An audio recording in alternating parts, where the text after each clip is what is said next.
Hello, good evening. My name's Gavin Preston, and welcome to the Your Burning Business Questions webinar.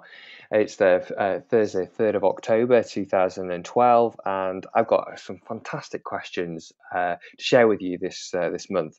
3 questions, and the good news is it's going to be short and punchy for you, so that you can absorb this material in as quick a time as possible.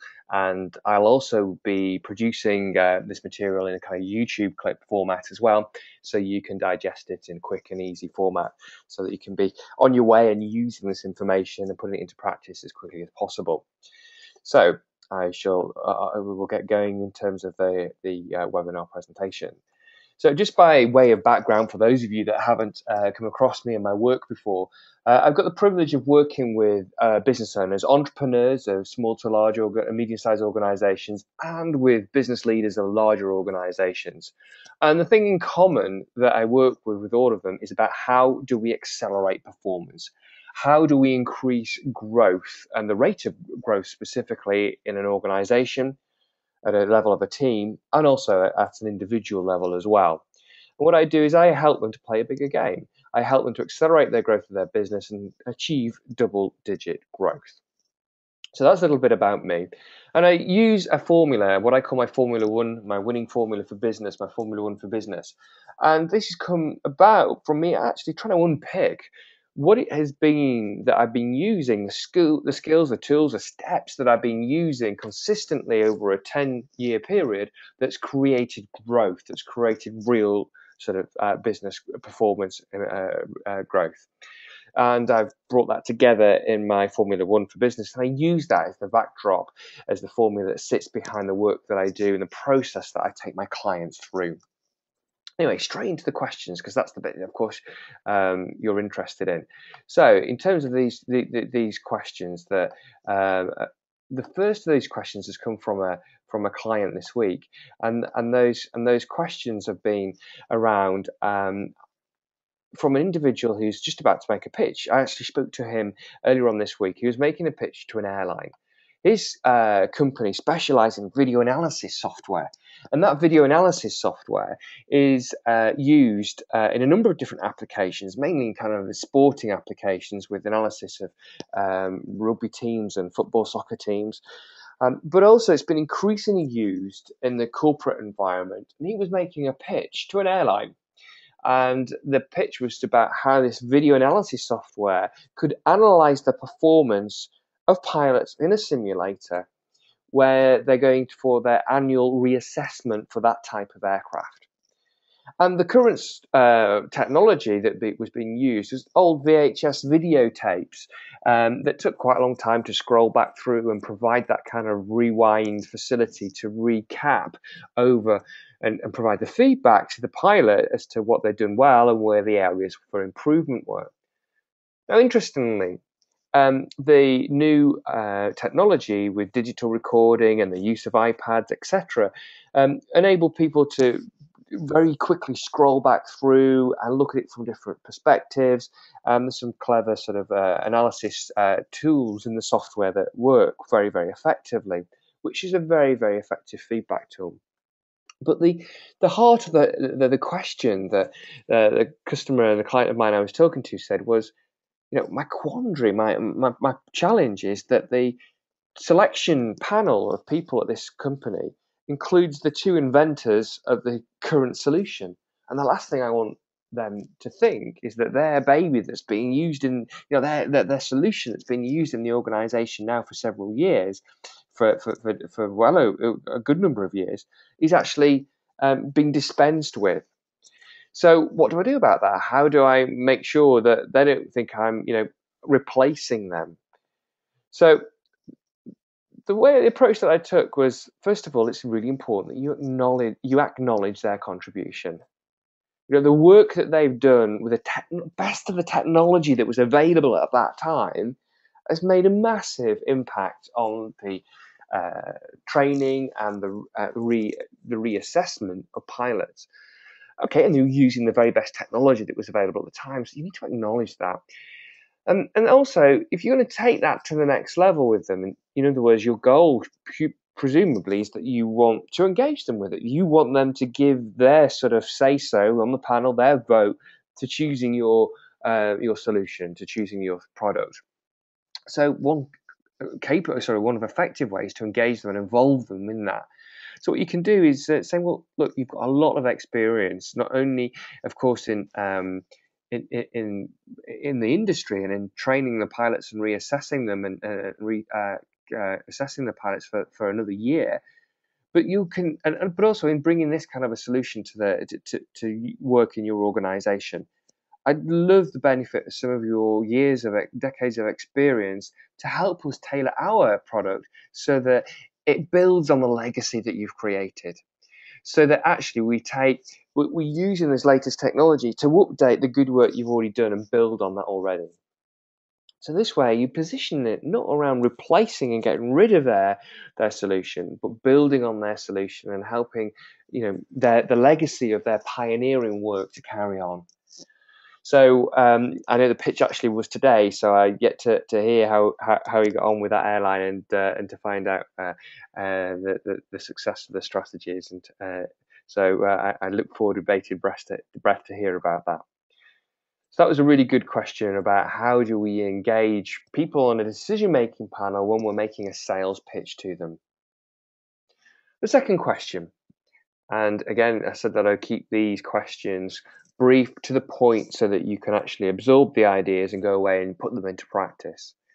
So a question that we've been asked in the last couple of days is, how do I know that a coaching approach as opposed to an instructional, directional approach has a lasting impact? So this was coming from a manager in an organization, a leader in an organization, who absolutely buys in to changing the culture in their organization to one of a coaching type culture.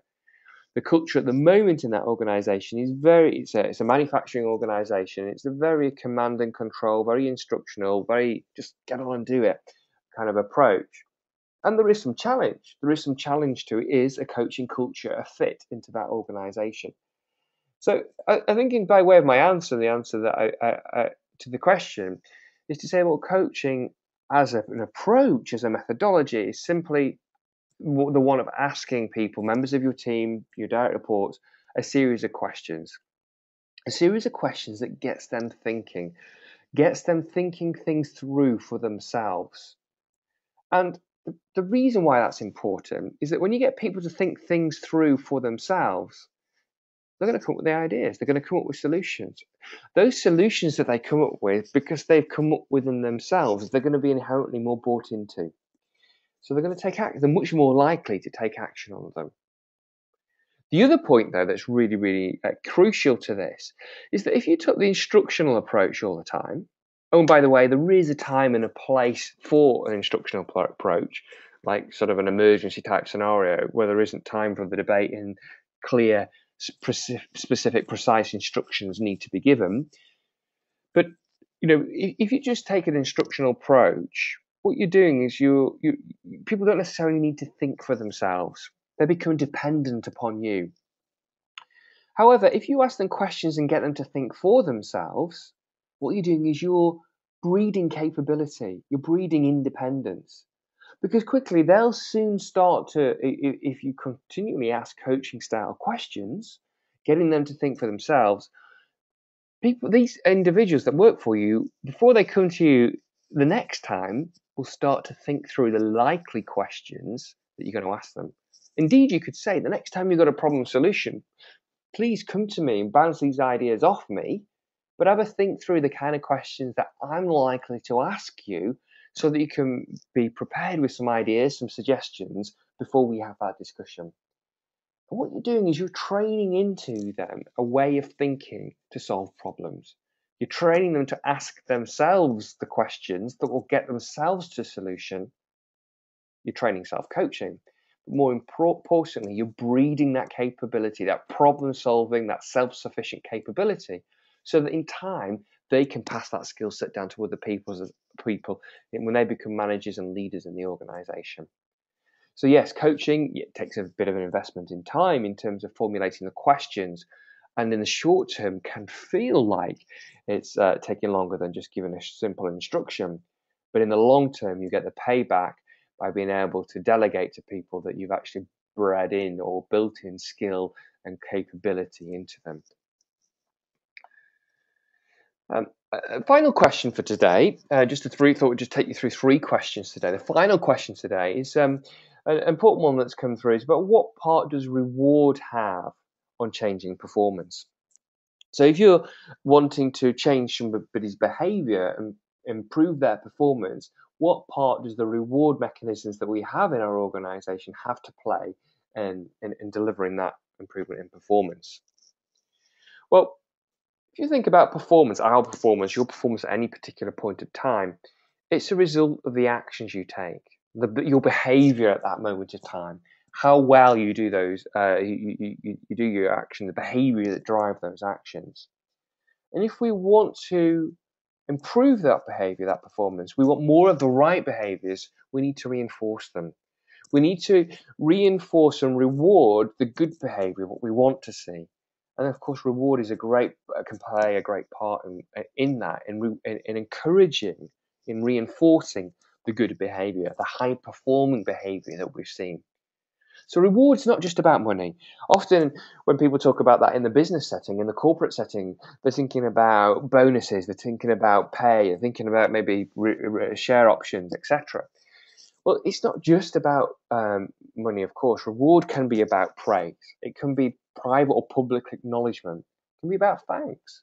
It could be about giving somebody a gift, like a bottle of champagne for a good job done, or here's a voucher, or here's some money to take your wife, your husband, your partner out for dinner as a thank you. Reward could be in terms of training and development, or in terms of career opportunities or growth. The key thing is to become aware of what are the things that the individual that you're wanting to encourage their improved performance to continue. The key thing is to think what kind of like floats their boat. What do they find engaging, motivational? What do they find rewarding? And use whichever the things that they find rewarding as your tool to acknowledge, to pray, it's to acknowledge and to reward and reinforce the right behavior, the good behaviors that you want. It's I was speaking earlier on today, actually, at a conference, and it's around this really fun exercise around the power of positive feedback. I'll just explain the exercise to you. It's fascinating, actually. So each table in this room, about 6 or 8 people on the table, we've got one of the people from each table to go outside of the room. And then on the table, for those that were remaining, was an envelope. And in that envelope was a task that they were going to ask the person when they returned into the room to their table, a task for them to do. And that task was something such as pour a glass of water, stand up and turn each of the chairs around the outside of the table, the opposite way around, so they were facing outwards. It might have been go and grab one of the other speakers and take them to your own table. Or it could have been to take the water bottles on the table and line them up in a row. So now here's the thing about these questions, so these tasks. The individual that was coming back to the table was given no instruction, no pointing, no verbal instruction, no pictures drawn. The only feedback they got was when they made a move in the right direction towards the behavior and the result that we wanted them to do, they were clapped. And the warmer they got towards doing the behavior or the action that they wanted to do, the louder the clapping got. Now, it's just fascinating. So a relatively complex task, like go and find somebody else at the other end of the room and bring them to your table, or rearrange all the chairs around that table so they're facing in the opposite direction. It's fascinating to see how quickly somebody gets that and changes their behavior when all you do is say, oh, that's right. That's right. No more of that, please. That's right.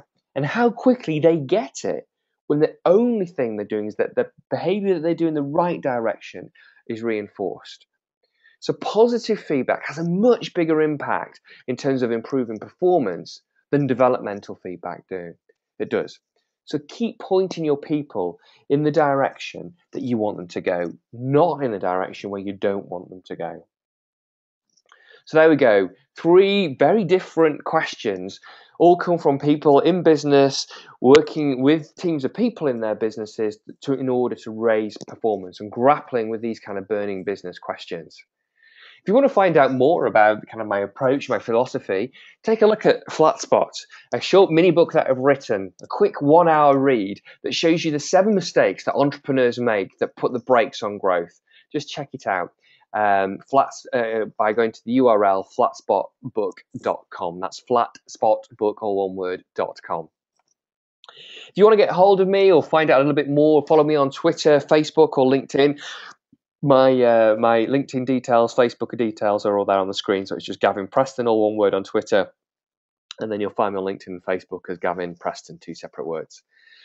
Now, I've had some great feedback from the people that attend these webinars, and they're saying that probably the best, because what I did last time was I tried out also recording this content in the format of each question a short YouTube clip. So from going forward from here, because of the modern advent of kind of smart devices, smartphones, iPads, etc., easily download clips from YouTube to absorb them on the go, as opposed to logging in and sitting by a webinar. I'm going to take your burning business questions as normal going forward, but I'm going to be delivering them as part of my Acceleration Zone series that I do on YouTube. So the next release of questions and, of course, the answers to those questions will come out on YouTube format in short clips on Thursday, the 1st of November. So carrying on the pattern of the first Thursday of every month.